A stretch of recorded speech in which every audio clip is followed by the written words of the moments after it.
तो फिल्म की शुरुआत होती है ऑस्कर नाम के एक बच्चे को दिखाते हुए जो किसी से बदला लेने की प्रैक्टिस कर रहा था। असल में हमेशा से उसे सारे ही बच्चे बुली करते थे। उसके अंदर कभी इतनी ताकत नहीं रही थी कि वो अपने लिए स्टैंड ले सके या अपना बदला ले सके। रात में बस वो ये ख्याल करके ही खुश हो जाता था कि वो अपना बदला दूसरों से ले रहा है। आज भी जब वो ये सब कर ही रहा था तो उसे विंडो से अपनी ही उम्र की एक लड़की देखने को मिली। इसका नाम एली था, जो ऑस्कर की ही नेबर में शिफ्ट हुई थी और उसके साथ बस एक ही आदमी था।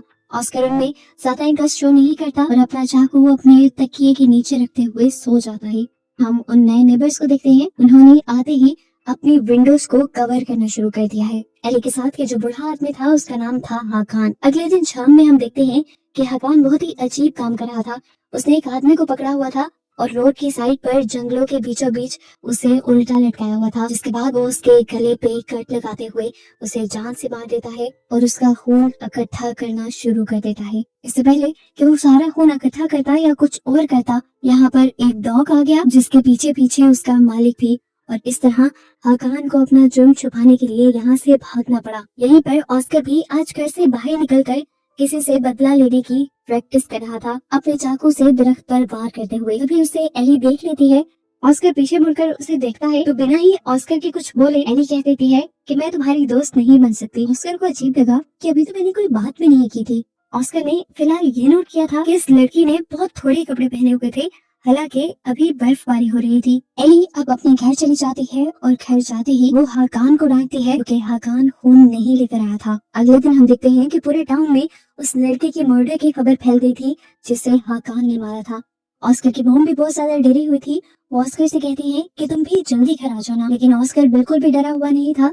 उसे तो ऐसे मर्डर केसेस बहुत पसंद थे। वो तो न्यूज़पेपर में आए सारे मर्डर केसेस की कटिंग भी अपनी डायरी में लगाता था। ऑस्कर अपनी मॉम से छुप कर दोबारा घर से बाहर आकर बैठ गया था। उसे देखते हुए एली भी अपने घर से उसके पास आ जाती है। यहाँ पर ऑस्कर रूबिक्स क्यूब सॉल्व कर रहा था तो एली भी उससे ये सीखने लग जाती है। पास बैठे हुए ऑस्कर उससे पूछता है, तुम्हारे अंदर से काफी स्मेल आ रही है, क्या तुम्हें ठंड नहीं लगती? तुमने कपड़े भी बहुत कम पहने हैं।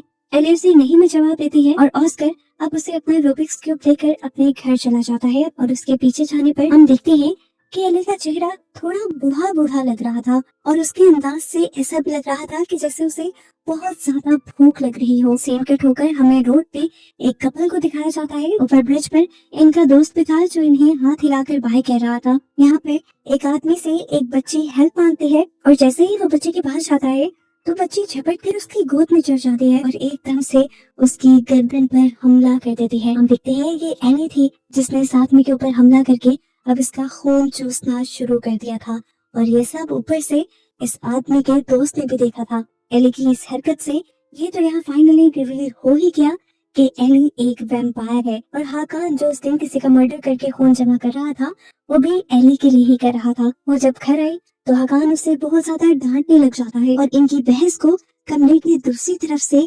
ऑस्कर सुन रहा था। सीन कट होकर हम उस आदमी को देखते हैं जिसने एली को वो मर्डर करते हुए देख लिया था। वो ये सारी बात जाकर अपने दोस्तों को बताता है।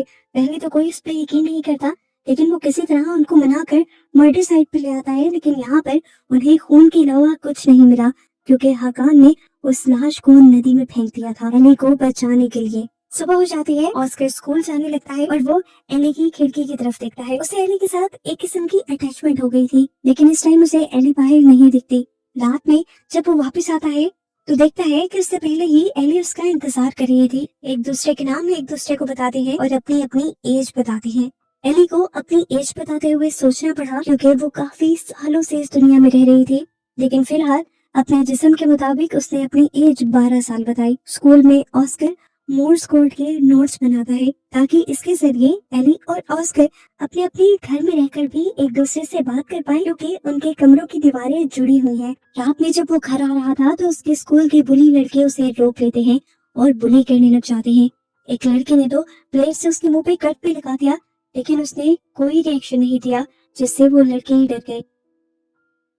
वो जब नीचे गया तो उसने एली को सबसे पहले मोर्स कोड की लिस्ट दी और उसे मोर्स कोड समझाने लगा और बताने लगा कि किस तरह वो दीवारों पे टैप करके एक दूसरे से घर पर भी बात कर सकते हैं। इसी सब के दौरान एली ने उसके मुंह पे लगा कट देख लिया और उससे इसके बारे में पूछा तो ऑस्कर ने आज होने वाले वाकये के बारे में बता दिया।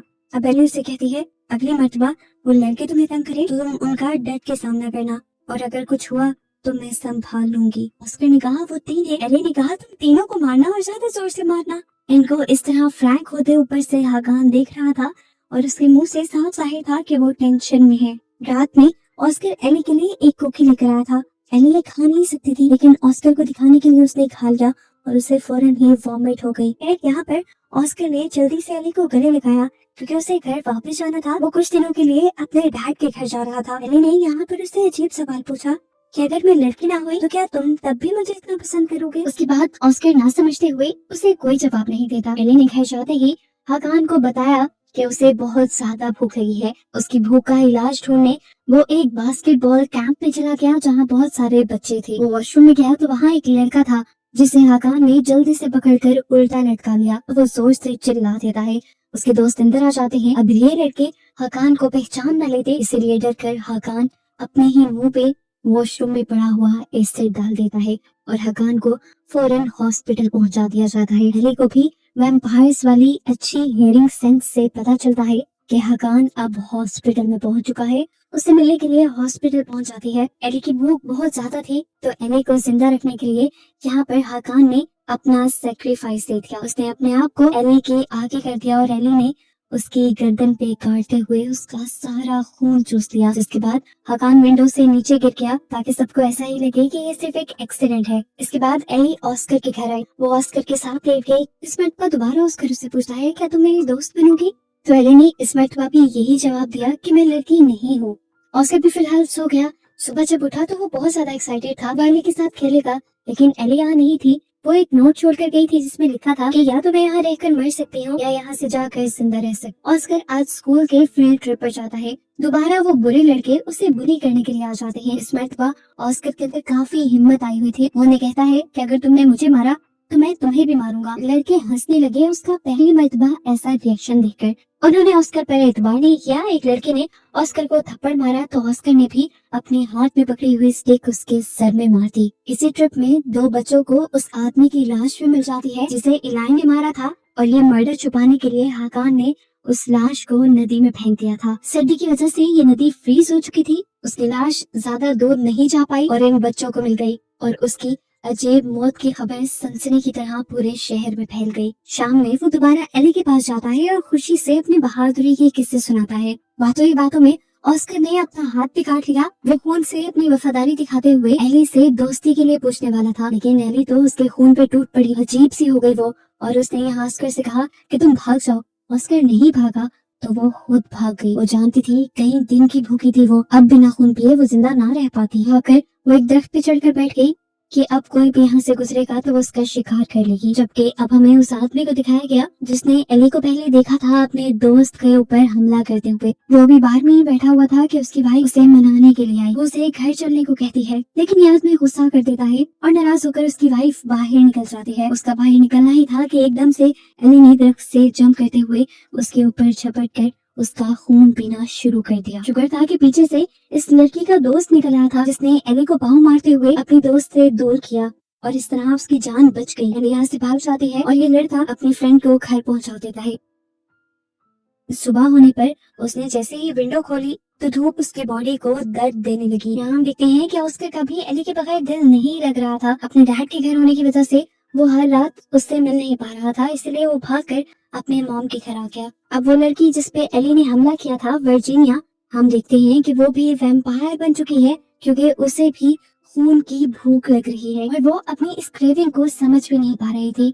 वो अपनी नेबर के घर गई तो वहाँ बहुत सारी कैट्स थी जिन्होंने एक वैम्पायर को सेंस करते ही उसके ऊपर हमला कर दिया। उनसे बचते हुए गिरते पड़ते किसी तरह वर्जीनिया हॉस्पिटल पहुंच जाती है। ऑस्कर अब एली के घर आ चुका था। एली की हरकतों से वो भी जान गया था और वो पहली मर्तबा एली से पूछता है, क्या तुम वैम्पायर हो? एली भी अपनी हकीकत नहीं छुपाती और हाँ में जवाब देती है। वो पूछता है, क्या तुम डेड हो यानी मर चुकी हो? तो एली ने ना में जवाब दिया। वो जिंदा थी। ऑस्कर को लग रहा था कि वो अकेली रहती है तो वो काफी गरीब होगी, लेकिन एली ने उसे अंदर जाकर दिखाया कि उसके पास बहुत सारी दौलत और कीमती चीजें थी जो उसने अपने शिकार से चुराई थी। एली उससे कहती है, अगर तुम्हें पैसों की जरूरत है तो मैं तुम्हें बहुत सारा पैसा दे सकती हूँ, लेकिन ऑस्कर को तो दोस्ती चाहिए थी। वो इस टाइम चुपचाप यहाँ से चला गया। हॉस्पिटल में हम वर्जीनिया को देखते हैं जहाँ उसे उसके दोस्त मिलने आए थे। वही दोस्त जिसने एली को उसके ऊपर हमला करते हुए देखा था। वो अपने दोस्त से कहती है, ये तड़प बहुत बुरी है, मैं तो अपने आप को संभाल रही हूँ, लेकिन मुझे नहीं पता वो लड़की अपने आप को संभाल पाएगी या नहीं, वो कितनों की जान लेगी। तुम जाओ और जाकर उसे खत्म कर दो। सुबह भी हो चुकी थी, वो इस वैम्पायर वाली जिंदगी से आजादी चाहती थी, इसीलिए उसने अपने दोस्त से कहकर विंडोज खुलवा दी और रोशनी उसके ऊपर पड़ते ही वो झुलस गई, आग लग गई उसमें और वो खत्म हो गई। इस रात एली पहली मर्तबा ऑस्कर के घर आती है और उससे पूछती है, क्या मैं अंदर आ जाऊं? ऑस्कर कहता है, अगर मैं तुम्हें इजाजत ना दूं तो क्या होगा? एली अंदर आ जाती है और हम देखते हैं कि उसकी नाक, कान, आंख, हर जगह से खून निकलने लगा था, वो मरने के करीब थी। तो ऑस्कर ने फौरन उसे इजाजत दे दी, हाँ आ जाओ अंदर, और इस तरह उसकी जान बची। इस टाइम इन दोनों की बातें हम देख पाते हैं और यहाँ पर पहली मर्तबा एली ऑस्कर को अपना असली बुढ़ा रूप दिखाती है। इतनी देर में ऑस्कर की मॉम भी अब ऑस्कर के कमरे में आने वाली थी। एली को छुपाने के लिए उसने विंडो के जरिए एली को एली के घर भेज दिया और रात गहरी होने पर वो भी विंडो के जरिए एली के घर चला गया। पूरी रात ये लोग बातें करते हैं और बातें करते करते ही सो जाते हैं। सुबह जब ऑस्कर उठा तो उसे एक नोट मिला कि मैं वॉशरूम में हूँ, मैं तुमसे मिल नहीं सकती, हम रात को दोबारा मिलेंगे। उसने इस लेटर में ये भी लिखा था कि ऑस्कर, मैं तुम्हें पसंद करती हूँ। ये जानकर ऑस्कर काफी खुश हुआ। अगली रात ऑस्कर दोबारा एली के घर आता है और यही हम देखते हैं वर्जीनिया का दोस्त भी एली को मारने के लिए यहाँ आ चुका था। अब वो आदमी एली को पूरे घर में ढूंढ रहा था और एकदम से उसे एली वॉशरूम में भी मिल गई।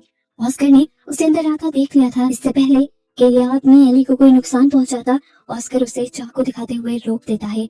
शोर सुनकर एली भी उठ जाती है और एकदम से उस आदमी के ऊपर हमला करते हुए उसका सारा खून चूस लेती है और ये आदमी यही मर जाता है। इसके बाद एली ऑस्कर को गले लगाती है क्योंकि ऑस्कर ने उसकी जान बचाई थी। इतना सब होने के बाद मैं यहाँ नहीं रुक सकती, अगर मैं यहाँ रुकी तो मैं पकड़ी जाऊंगी, मुझे अब जाना होगा। ऑस्कर काफी उदास हो गया, लेकिन खैर थोड़ी देर बाद हमें स्कूल में दिखाया गया कि ऑस्कर को एक कॉल आई थी। उसे उसके क्लास फेलो स्विमिंग कोर्ट में बुला रहे थे। वो कहते हैं कि हम तुमसे दोस्ती करना चाहते हैं। ऑस्कर को अब उनसे डर नहीं लगता था, इसलिए उनके बुलाने पर वो चला गया। असल में ये बुली अपने बड़े भाई को लेकर आए थे ऑस्कर से बदला लेने के लिए। उस लड़की का बड़ा भाई आकर ऑस्कर से कहता है कि तुम्हें 3 मिनट तक पानी के अंदर रहना होगा, अगर नहीं रहे तो मैं तुम्हें मार डालूंगा। ऑस्कर उसकी बात नहीं सुनता, इसीलिए उस लड़के ने जबरदस्ती ऑस्कर के बाल पकड़ते हुए उसे पानी के अंदर कर दिया। ये सब देखकर बाकी सारे बच्चे डर जाते हैं। वो अपने भाई से कहते हैं, ऐसा नहीं करो, इससे वो मर जाएगा, लेकिन ये लड़का तो सुनता ही नहीं। अंदर ऑस्कर का भी दम घुटने लगा था। इससे पहले कि वो मर जाता, हम देखते हैं कि इस लड़के का कटा हुआ सर पानी के अंदर एकदम से गिरता है और फिर उसका कटा हुआ हाथ और बाहर दिखाया जाता है कि एली असल में यहाँ आ चुकी थी ऑस्कर को बचाने के लिए। एली ने यहाँ पर सबको मार दिया सिवाय एक लड़की के जिसने ऑस्कर के साथ कुछ बुरा नहीं किया था। इसके बाद सीन कट होता है और हमें ऑस्कर को एक ट्रेन में बैठे दिखाया जाता है एक बहुत बड़े बॉक्स के साथ। इस बॉक्स के अंदर असल में एली ही थी जिसे वो कहीं और लेकर जा रहा था। एली बॉक्स में इसलिए थी क्योंकि दिन की रोशनी में वो बाहर नहीं निकल सकती थी। अब वो हमेशा एली के साथ रहने वाला था क्योंकि एली और वो एक दूसरे के बगैर नहीं रह सकते। ये कहानी यहाँ खत्म हो जाती है।